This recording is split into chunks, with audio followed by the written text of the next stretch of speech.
Welcome to the Late Night Show. Hope everything is okay. Hope everything is all right. I'm your host, Andrew Dick.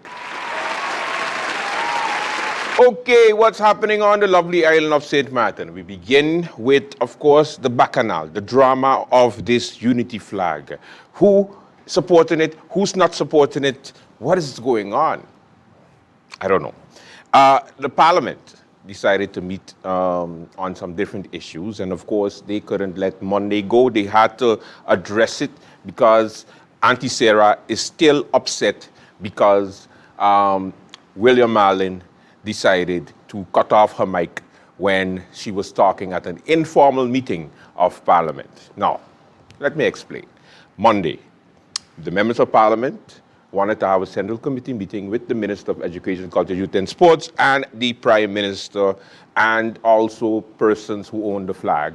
You had the Lassana Sekou, Fabian Badajo, Souza Ref, you know, the whole group.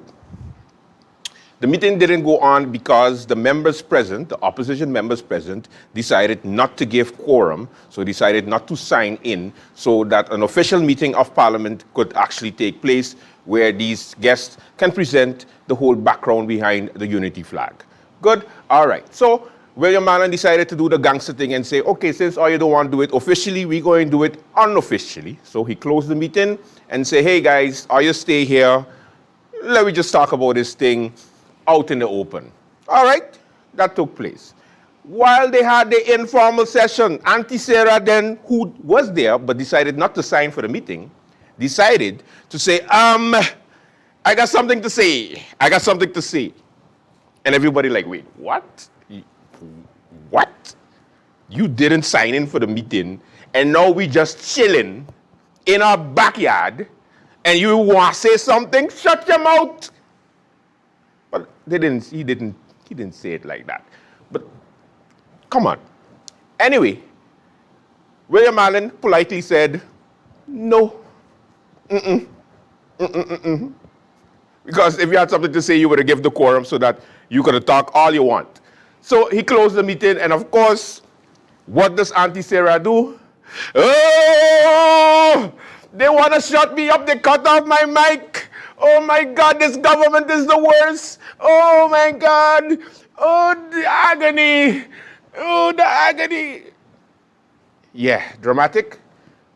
You tell me. Here's Aunty Sarah in Parliament. The St. Martin unity flag. Nowhere in the convocation was it stated that this would be a presentation to the Parliament. All of that being what it is, but before I go any further, let me cite the introduction to this MOU, which the government already decided it is signing, for which a press conference was already scheduled for the signing, and it starts off. The country St. Martin, represented by Prime Minister Sylvia Jacobs and the Collectivité of Saint Martin, represented by President Louis Mussington, having consider the sovereignty of the Kingdom of the Netherlands and the French Republic over St. Martin and Saint Martin, respectively. What sovereignty of the Kingdom over St. Martin? But it was not expected for us to have that kind of a debate by these things which are put to the Parliament of St. Martin, but rather no, we got to swallow what is presented here. Otherwise, the government, like they have done, will spin the story. Being that as it may, Mr. Chairman, furthermore, the meeting yesterday could not have taken place, the Central Committee meeting, as requested by the government. So, in his wisdom, the chair decides we will have the presentation by the government in a gathering of Parliament, which in itself is a novum. Of course, William Marlin decided not to just let it go. He wanted to answer Aunty Sarah and say, hey, that's not exactly how it went. Let me explain. So he decided to school Aunty Sarah. And I just love Sarah and William's back and forth. It brings me back to the old days. Take a look. It was not a meeting of Parliament. It was an informal gathering in which they were asked to provide information. They were not asked to stay back and have a meeting with Parliament or members of Parliament. At the end of their presentations, I asked them, the invited guests, if anyone had anything else to say, and they said no. I thanked them for their presence.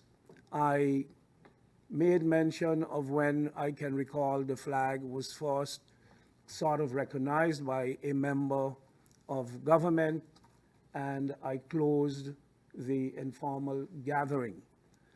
While busy closing the gathering, I was a member of Parliament, to be exact, MP Westcott Williams, stated that she had a point of order. I said there is no point of order, as there is no meeting of Parliament, and this gathering is hereby closed, and I closed the gathering. The MP then decided to make use of the fact that the microphones were still open and started to address in sort of a loud voice, and that did not bother me whether it was loud or not, but was addressing those who were present and defying the fact that I said it was closed, and I guess starting her own informal session. I then asked, since we asked permission from members of the organization, and I'm not throwing anybody under the bus, I am not going to say it wasn't me, it was somebody else. I requested Mr. Kelly, Benjamin Kelly, to turn off the equipment because we were told one member of the organization who turned on the equipment can only turn it on for us to record, but he would not be present during the recording.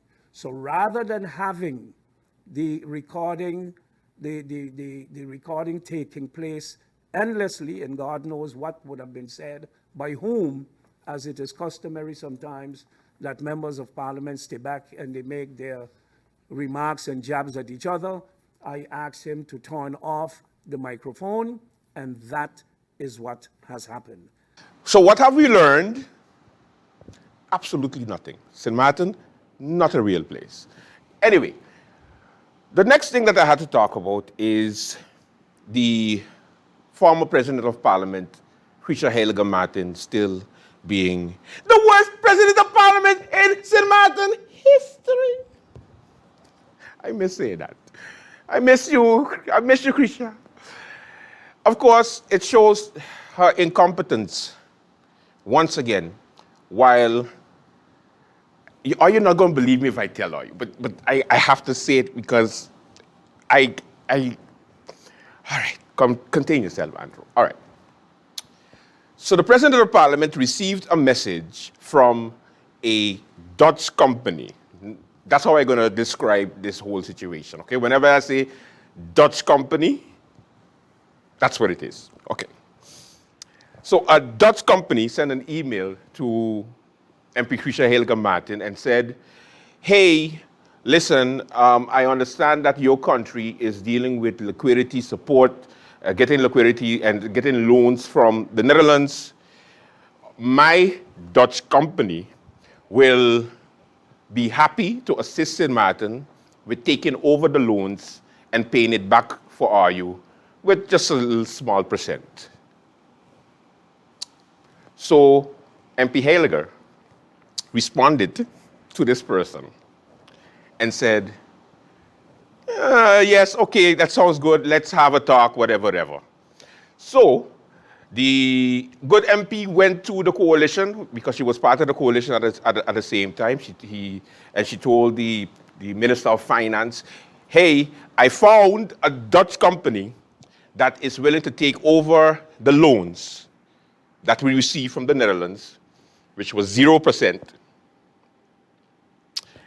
And somebody else is going to buy them, this Dutch company, so that basically they're there to help us so we don't have to pay very much. We just have to give them a couple percentage.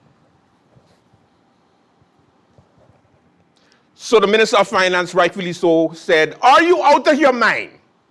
Because we're getting 0% interest loans from the Netherlands. And we're going to then give it to somebody else who is going to charge us interest loans? No, that's crazy. Oh, I think you should do it, said MP Grisha Martin, and she continued to push and push and push the issue.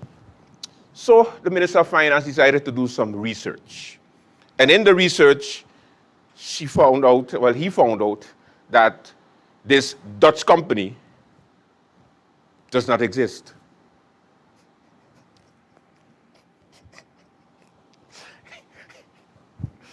It's not a real place.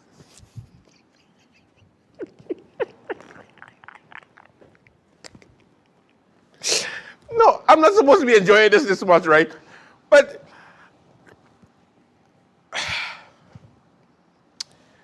so, of course, the Minister of Finance decided to go to Parliament and also mention that this was the situation.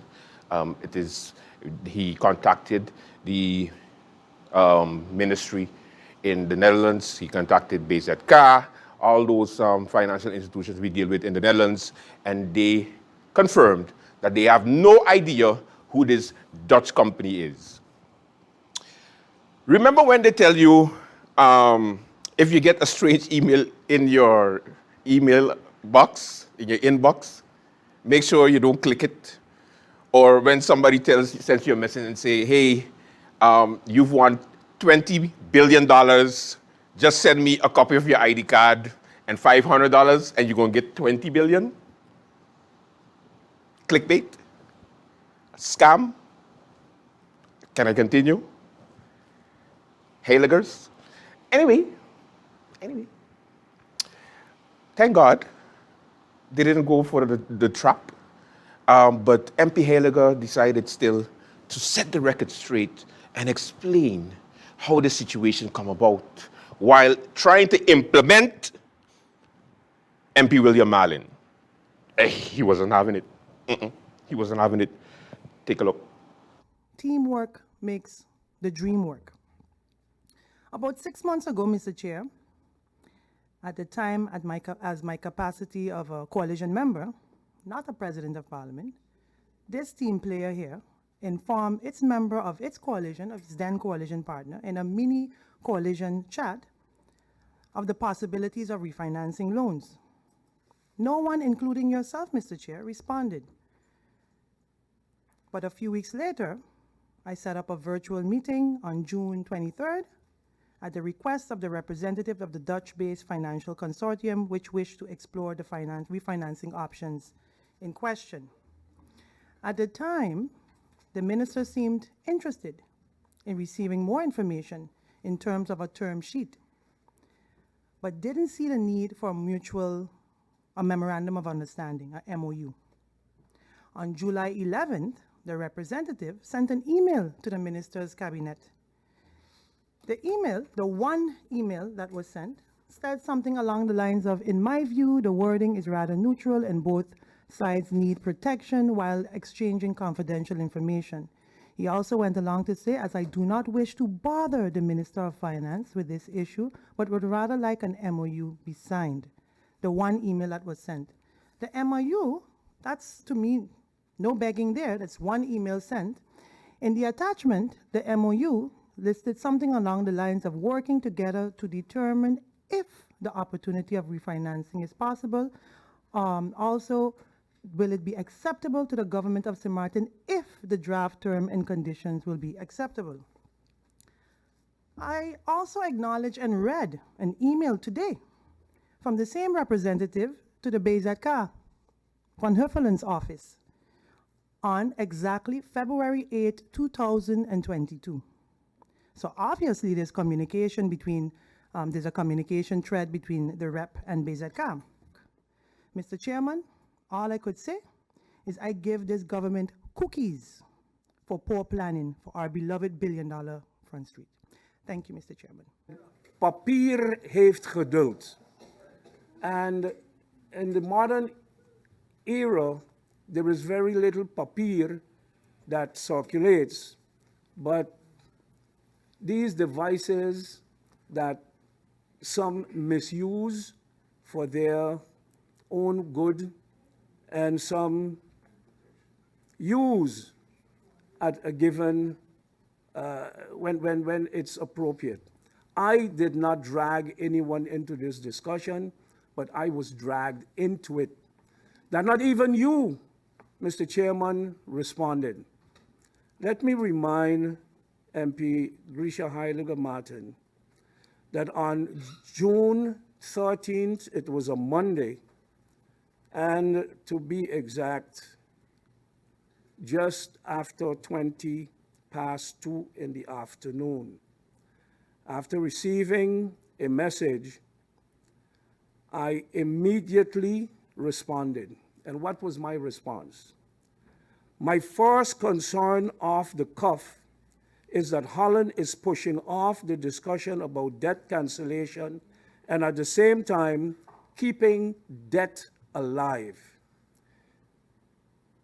When it all started, the narrative at the time also was that at the end of it all, we may convert it to an interest-free loan or may even write it off.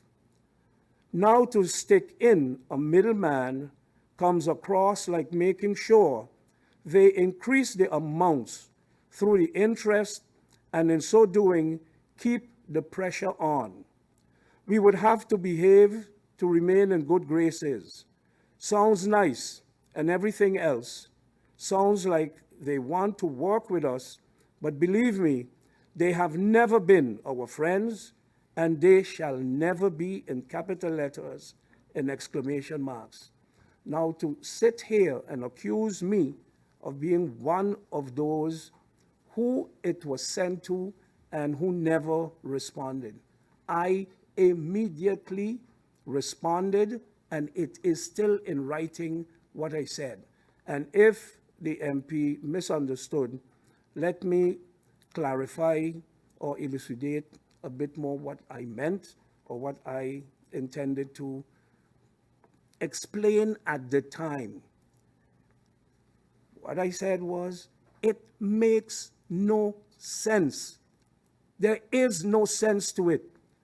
If Holland gave us a loan, several loans at a time, not because of our bad management, not because of our bad spending, because of where we were in our development as a country, barely 10, 11, 12 years old, and were hit by hurricanes, hit by a world pandemic, and we were told we can't borrow anywhere else, we have to borrow from them.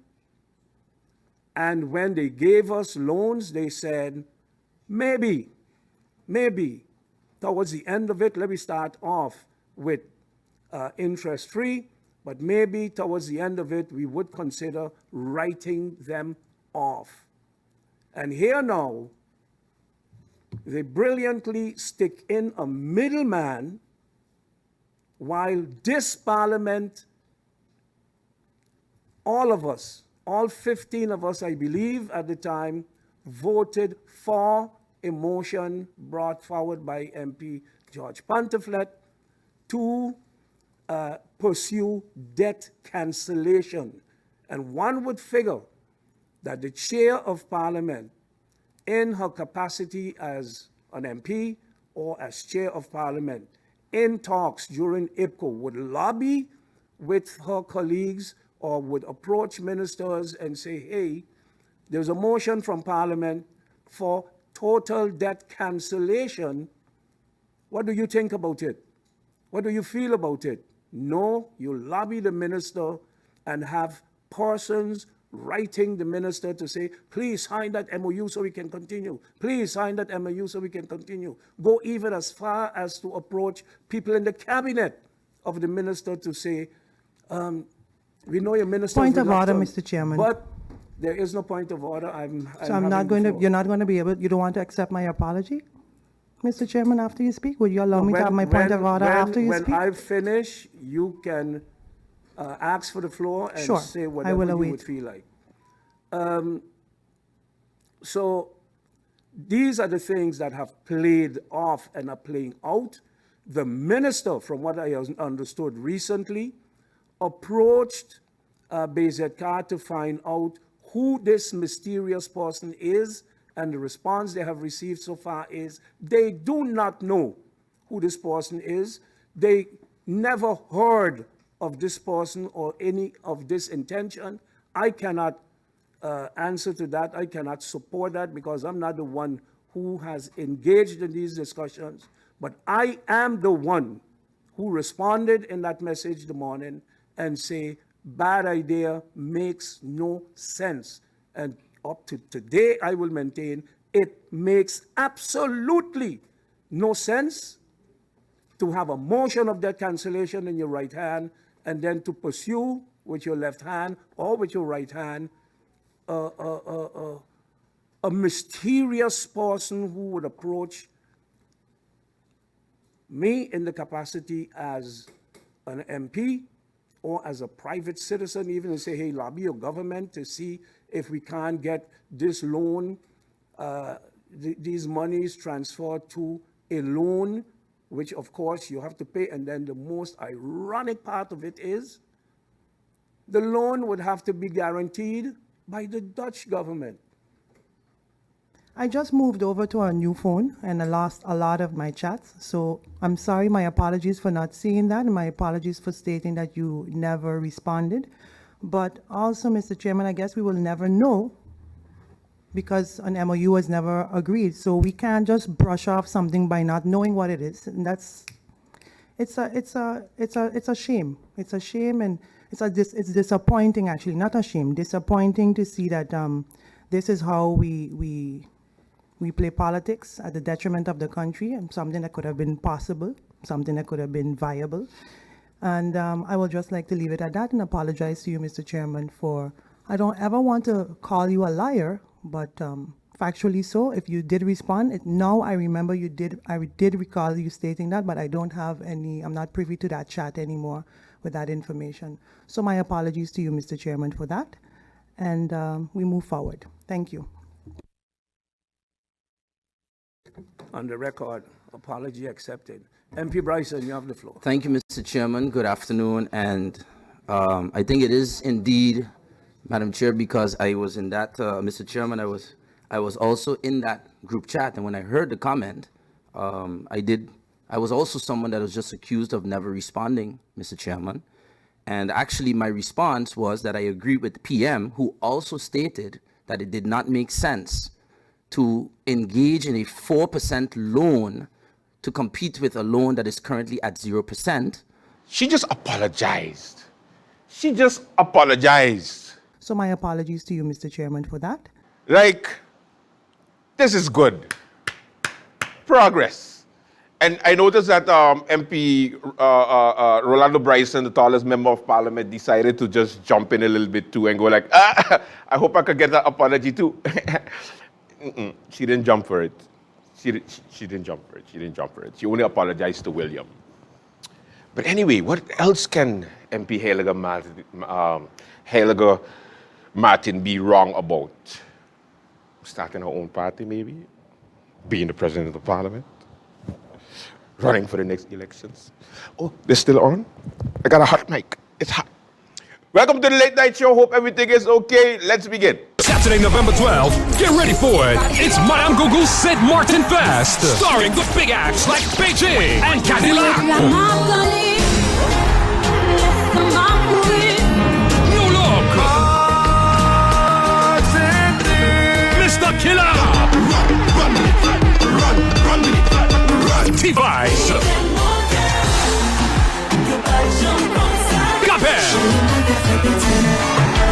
Ekip Mr. Jean, Tony Mix, Florence, Blondie, Brand Black, and Dennis Note. It's the big one not to miss. Madame Gougou's St. Martin Fest, Saturday, November 12th at the Jocelyn Ardnell Festival Village, St. Martin. Gates open at 5 p.m. Get tickets now on Eventbrite.com. It's Madame Gougou's St. Martin Fest. Purchase tickets online on Eventbrite.com or through the K-Band app.